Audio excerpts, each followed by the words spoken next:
My friend. My name is Wago Howard. I teach music in Hilo, Hawaii. Please become a member to this channel. Support my dream.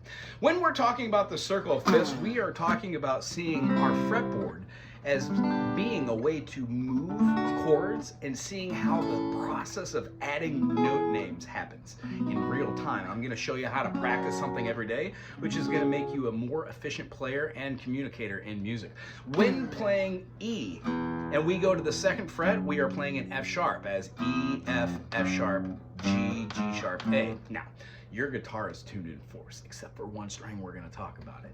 When we play E and then F sharp and then G sharp, you're playing the first three notes of a major scale. Do, re, mi, fa, sol, la, ti, do. The whole point is to end on that fifth fret, and what happens is that note right above it, the A, the 5, is going to be in unison. If you're not in tune, it's not going to work. That actually is great because you can do something called fine tuning and get right upon that note. So the whole idea about doing this is for tuning, number one, and number two, to know your instrument more.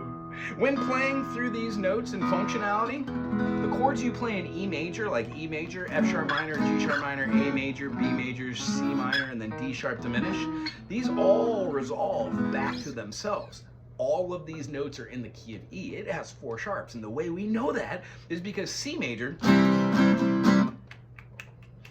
has no sharps and flats. So when we say C, D, E, F, G, A, B, C, or C, D, E, F, G, A, B, C, or C, D, E, F, G, A, B, C, no matter how you want to play your 3 shapes of scales, you will find yourself practicing that mechanism over and over and over again to get muscle memory. So why not start off with just simple half steps going up? This is a great way to write patterns, get those fingies strong, and then have a quick warm up for the day. It doesn't have to go forward, it can go backwards, you can do pull-offs, slides, bends. But the idea is to stay centralized, because what I do is I like to show the fretboard as 4 frets with an open, 1, 2, 3, 4, and then a finger going 5th. Each time we do this, we're giving ourselves all the frets we need to play any scale. Using circle fifths, the practicing allows you to name notes, see how they're added on, and then when you start getting into triads and how chords form with each other to make different frequencies and feelings and emotions, I know, they're called extended chords, but the whole idea is when you put a bunch of them together, it gets confusing. I get it. It took me 15 years to figure out something more than just like pentatonics and then how to use them in something other than blues. So if that's you as a player, this channel is for you. Remember, subscribe, become a member. If you say going right or left, it doesn't matter. Just make sure that you do it the same. Flats go one way, sharps go the other. It's called the circle fifths, but it could also be called the circle fourths. When we play a C, 4 notes or a perfect fourth away, right above it is going to be our F, C, D, E, F. So when we go to the key of F, F has 1 flat. That flat is B flat. Now there are many mechanisms that I could teach you to remember this, but here's the thing. If you start adding in grass and cows and all kids that do fine, there's a lot to music. I don't believe that I need to teach good boys do fine always or all cows eat grass for you to remember a mechanism of the staff. So we're not going to enter in other information that's going to help you understand this. You just need to know that F major has 1 flat. That flat is B flat. It's on the middle of the treble clef. And then D major is B minor's relative minor. How do you know that? Because you've gone over the circle of fifths. It's not one thing in music that makes you a proficient player or communicator of music. It's all of the things. And I often joke with people, how do you know how to do music theory? It's like understand music completely. It's like, how does a farmer make $1 million? Start with 2. So long story short, the circle is a very simple way for you to start imagining the circle because you draw it every day. You know the correlation of going C, D, E, F, G. G major has 1 sharp. That sharp is F. So when you say C, do,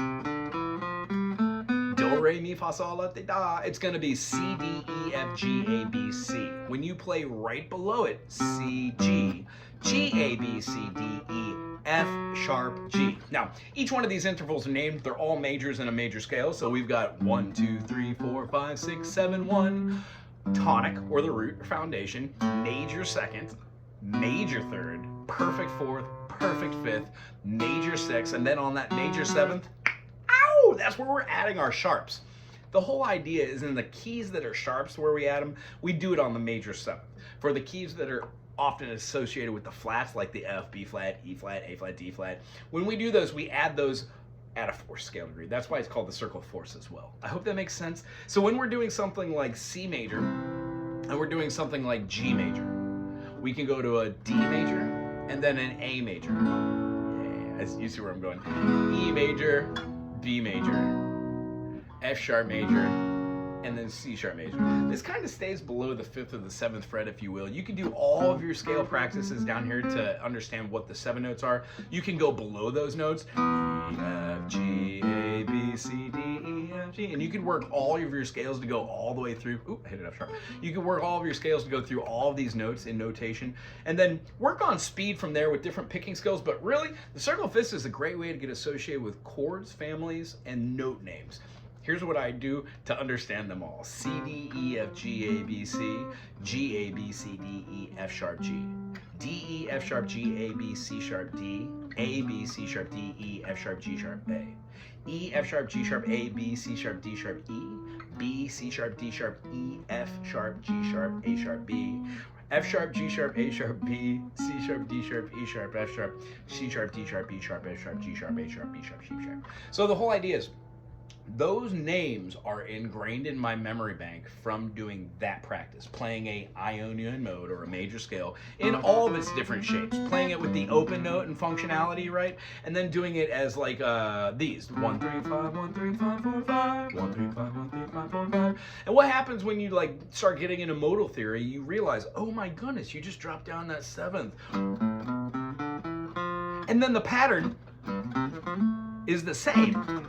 It's just like ding, ding, ding, ding, ding, ding, ding, ding, ding. And that's Mixolydian everywhere. So when you memorize these scale patterns, it helps you when you're playing over backing tracks to look at it visually, but knowing the circle of fifths, drawing it out every day gives us the ability to name them. If only naming them, not knowing what they mean yet, it's perfect, because when you start getting into chordal theory, you're going to say how many sharps are in the key of, let's say, A.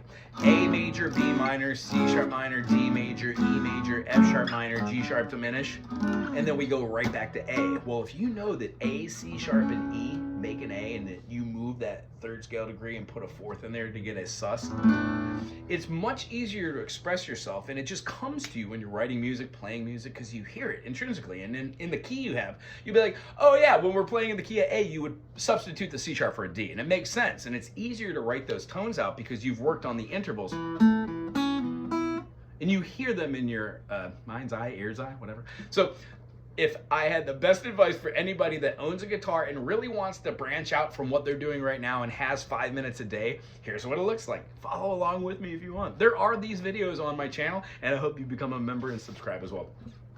C major or C major, it does not matter how you play this C major.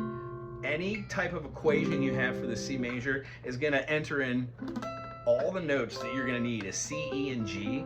And if you want to start seeing this as arpeggiated stuff as well, you can start using all of these notes that you've already learned and you've been practicing along with the circle fifths. So let's say you're practicing working on modes. So a good warm-up, 1 2 3 4 1 2 3 4, alternate down here, keep it at a pace, warm your fingers up, maybe go backwards 1. I use these for pattern recognition. So the reason why I can remember thousands, if not millions, of notes in different songs and stuff is because each song has its own little flair. Muscle memory helps a lot, and then being able to do something like 1 4 2 3 1 4 2 3 2.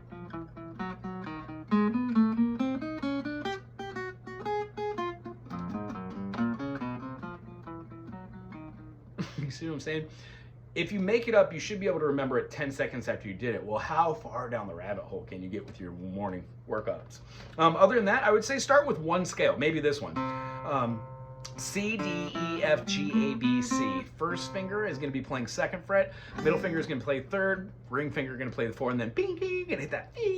C to D is a whole step, a major 2nd, or a whole tone. When we go to our next note, our 3rd, that's also going to be a whole tone. Now, it feels weird doing that, but if we went up another whole tone that way, you'd see that the space between the two really regulates that. 1 2 3, our next note is a half step.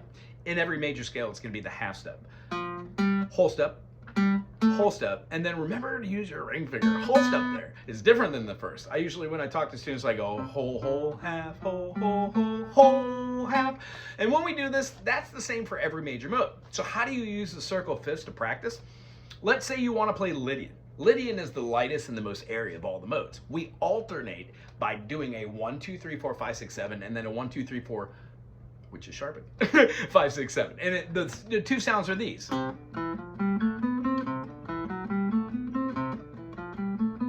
this might be the way somebody does it differently. This is just the way I do to remember that Lydian is the only modus in all of the modes that are major that does an augmentation. All the other modes use a diminishment of some sort. So in a major scale, diatonically. So what we're looking at is how would you use that with the circle? Well, C, G, D, A, E, B, F sharp, C sharp. You could add and layer exercises. So let's say you wanted to do do, re, mi, fa, sol, la, ti, do, do, re, mi, fe, sol, la, ti, do. And when you go through this, you can name it solfege. You can do it with its number 1, 2, 3, 4, 5, 6, 7, 1, 1, 2, 3, sharp. I always just say sharp rather than the note or flat. It's much easier to remember that than going sharp. Try to say it really quick. And then essentially you stop saying those out loud and they become secondary nature when you're jamming. And here's the proof in the pudding would be like put on a backing track like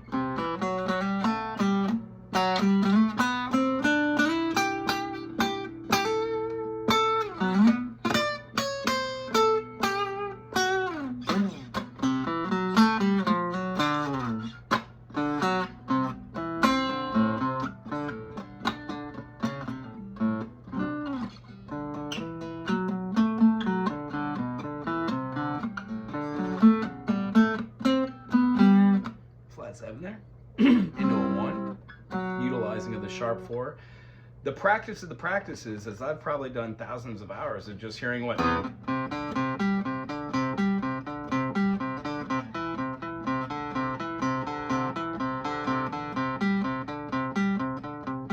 the intervals are, like 1 5 1 2 1 5 1 2 1 5 1 2 1 5 3 1 3 1 3 3 1 3 sharp sharp 5 minor 6 major 6 minor 7. I mean, those are a little stretchy and weird for the fingers, but complete mastery of the fretboard is something. I'm not there yet, I'm still working on it, but I can guarantee you the closer you are to practicing the practice of practicing, meaning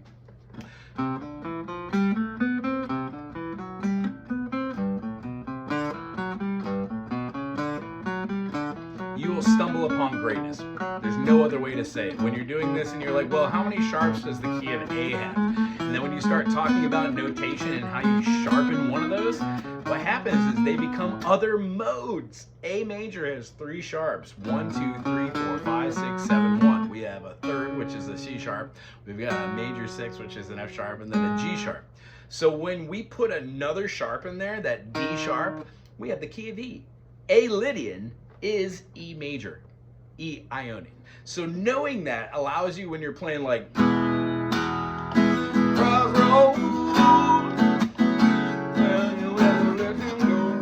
you can hear that. You hear how that note now is that lending tone in the key of E?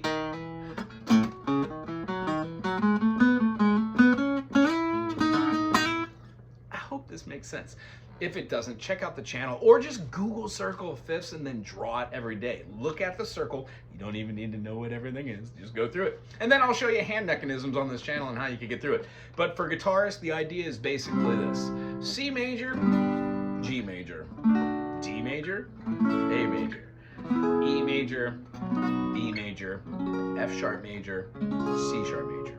Start off doing an easy mechanism, 1, 2, 3, 4, 5, 6, 7, 1, knowing that that's all C, D, E, F, G, A, B, C, D, E, F, G, A, B, C, D, E, F, G. Regulate yourself by maybe playing C major, and then A minor. And then when you go to G major, go to its major 6. And if you go through your whole circle fifth, being able to go to the next chord, like the D goes to the B minor. If you're following the process and doing it in your head, A definitely goes to F sharp minor.